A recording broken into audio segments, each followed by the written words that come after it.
Thank you. Good morning, and what a pleasure it is to be here today to talk with you about people-based safety and human performance. For those of you who don't know who I am, my name is Krista Geller.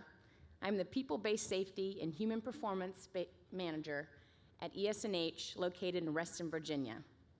I get the wonderful opportunity to work with the lovely Don Grimm. And I just want to make one more lovely point this morning, because I don't think it was made enough yesterday. And it's, I too was on the red team. But I was on team one of the red team. You know, we really knocked it out of the park. And I know we're all working for the same organization. You know, we're all out there working for the same team. But didn't it feel good to win? And I want to talk with you today about how we can win as an organization with people-based safety and human performance.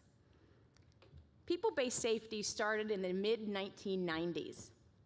And I've spent the past couple of months really evaluating the program. What does it look like? What changes need to be made?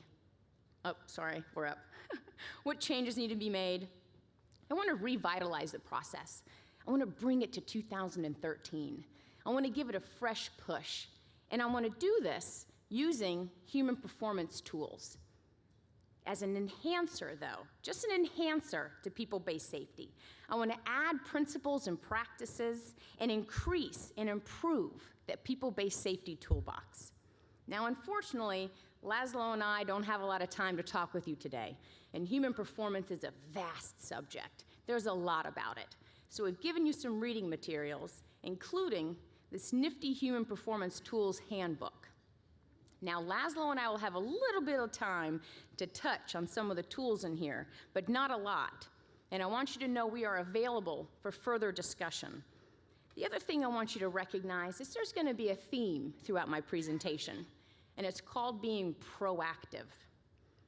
I want to spend the next year encouraging and teaching people to be proactive rather than reactive, right?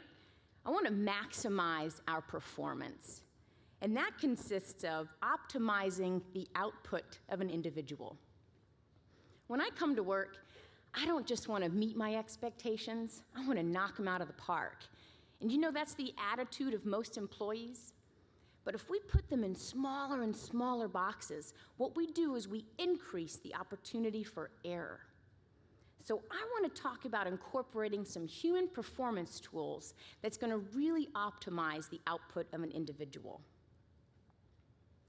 Okay, so we're going to talk about 5 key principles.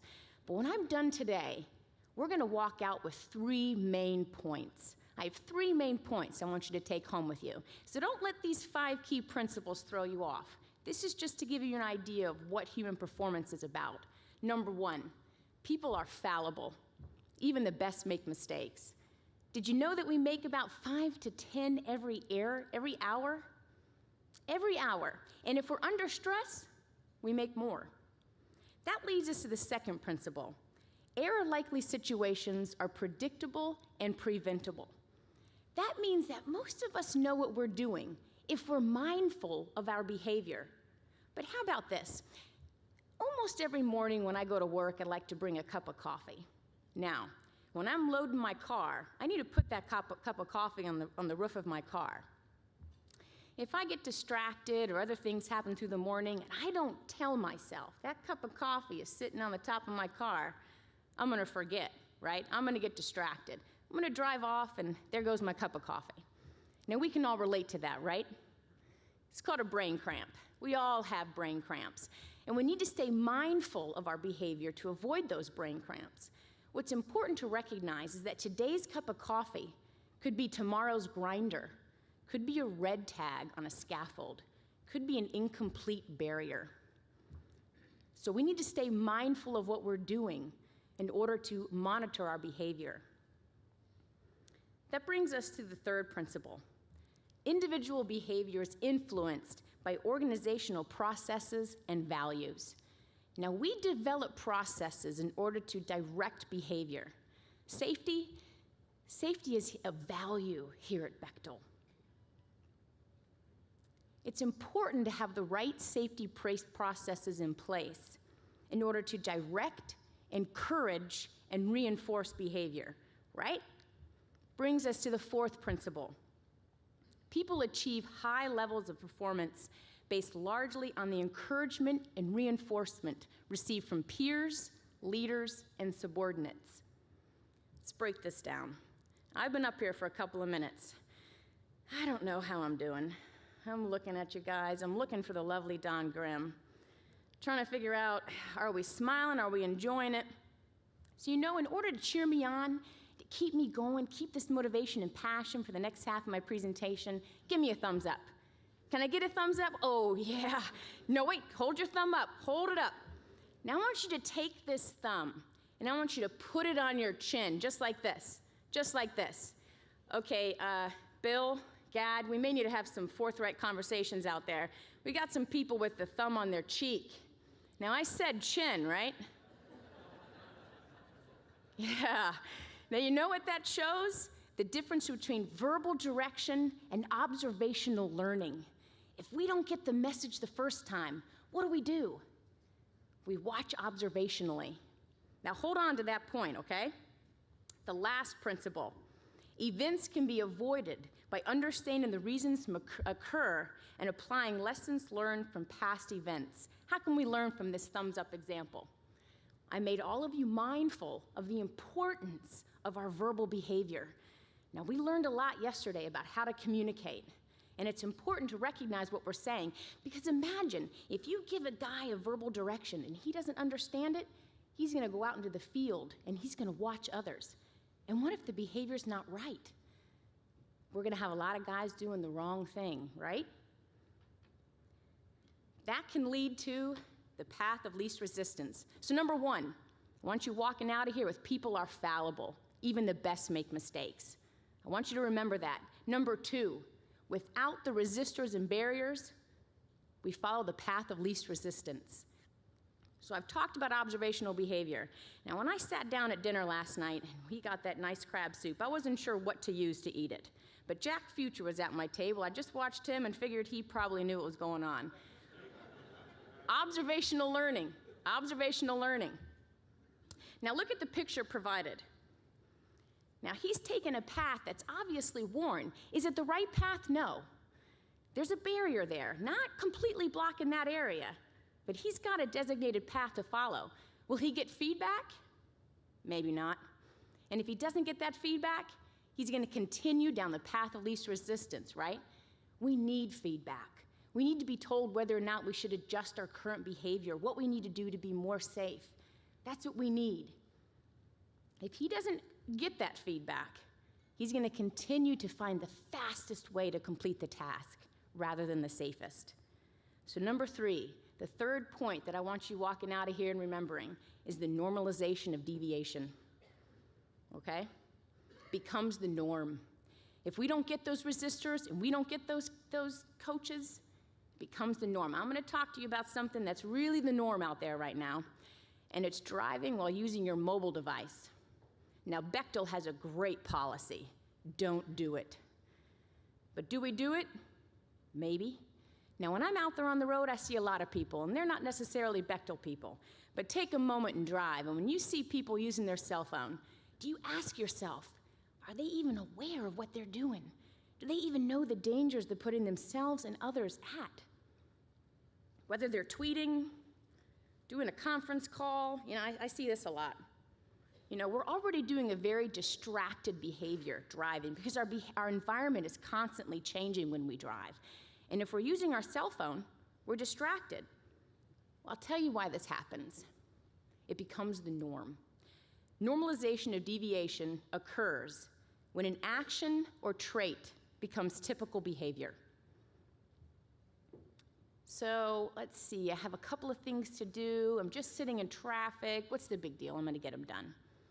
And then when I get home, I'm positively rewarded for my behavior, right? I got a lot of work done while in the car. Then I go home, I don't have to worry about it anymore. I'm done. Sometimes it takes a negative consequence to change our behavior. It takes coaching. It takes resistors. So let's look at a couple of human performance tools in action. This is a graph from a large Bechtel project.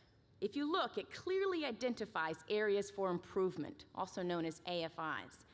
It illustrates the power of human performance tools. What I want you to notice is 25,000 observations were collected in 1 week. Yeah, that's great, right? It shows that we get it done. Doesn't mean that we're taking people from the work, but we're putting them in the work front. We're giving them the opportunity to be on-the-job coaches. It's important to recognize that we are doing this today, but we could be more effective, proactive, and consistent. Let's look at this slide. Same project, but we're drilling down into housekeeping. Now, often housekeeping can be the easiest to focus on. It's the first thing we notice. But what we want to do is we want to peel back those layers, find underlying issues, and act to correct them. These observations can be immediately addressed, right?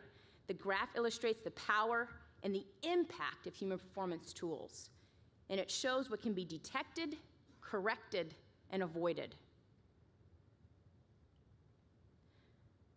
So I want to end with a personal story, a Bechtel story, a Bechtel employee that used some of these tools, and you'll be able to identify which tools throughout the story.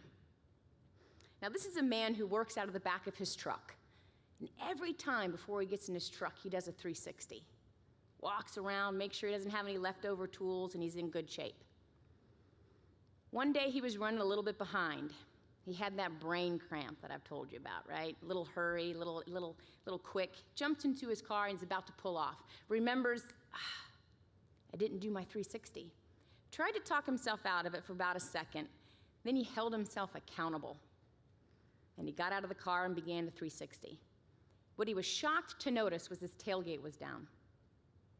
The first thing that hit him was, imagine all the people he would have put at risk as he drove down the highway with his tailgate down and all of his tools exposed. He was intrinsically rewarded at that moment, right? Because a lot of times when we're proactive, do we get rewarded? Do we recognize what we might have stopped from happening? No. We don't always know that we made a big difference. We just know that we were proactive in our environment. We told somebody what was at risk. Now, he got a very interesting reward because he saw what his behavior did. He actually saw the difference. Will he continue to hold himself accountable? Yes. Yes, he will. Now, one of the things I think is most effective about the human performance tools is a questioning attitude. Stop, look, and listen. Now, we did this on my team yesterday. We had a lot of ideas. We stopped, we listened to them, we paid attention, we figured out what went well. It's probably why we won. But we did. We used some of these tools. We did.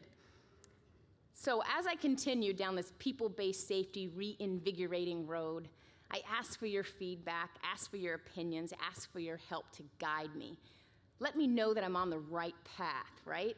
I'm opening myself up. Give me the feedback. Let me know I'm doing it right, because I appreciate your support as I continue to make sure we win as an organization with people-based safety and human performance. Thank you very much.